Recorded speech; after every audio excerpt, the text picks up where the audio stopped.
पण यानंतर कोकणात नेमकी काय स्थिती आहे जाणून घेऊयात। रत्नागिरी जिल्ह्यामध्ये गेल्या काही दिवसांपासून दमदार पाऊस सुरू आहे।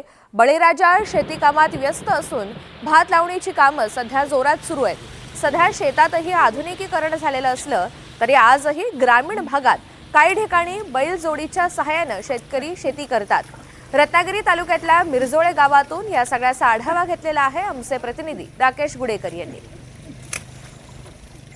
गेले काही दिवस रत्नागिरी जिल्ह्यात पडत असलेल्या समाधानकारक पावसामुळे आता शेतीच्या कामांना देखील वेग आलेला आपण पाहतोय।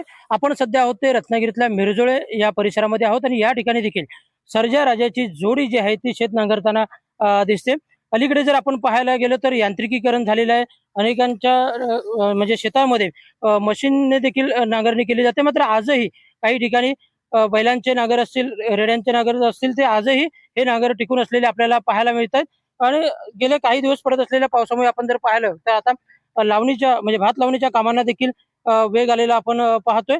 समाधानकारक पाऊस जो आहे तो रत्नागिरी जिल्ह्यात गेल्या काही दिवसांपासून पडत आहे। विशेषतः जर आपण पाहायला गेलं तर जिल्ह्याचं मुख्य पीक हे भात आहे आणि या भातावर अनेकांचं कुटुंब जे आहे ते अवलंबून असतं आणि याच शेतीच्या कामांना सध्या वेग आलेला देखील आपण पाहतोय। आपल्यासोबत हे शेतकरी देखील आहेत, आपण त्यांच्याशी देखील बोलण्याचा प्रयत्न करूया। काका, काय नेमकं सांगाल, यावर्षी पाऊस कसा पडतो आणि एकंदरीत कशी स्थिती आहे? यावर्षी भयंकर लेट झालेला पाऊस आहे। तर आतापर्यंत सुरुवात चांगली केलेली आहे की पुढे आणखी पाऊस भरपूर पडावा अशी शेतकऱ्यांची इच्छा आहे आणि आम्हाला चांगलं पीक मिळावे ही इच्छा आहे। अलीकडे जर पाहायला गेलं तर अनेकांकडे मशीन्सने नांगरणी होते, तुम्ही मात्र बैलजोडीने नांगरणी करता, काय सांगाल?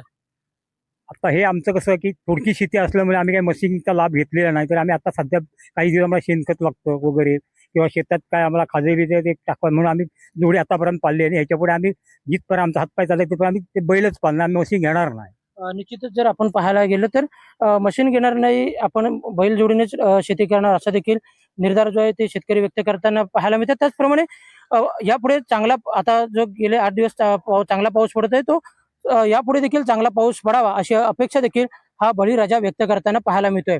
राकेश गुडेकर, NDTV मराठी, रत्नागिरी।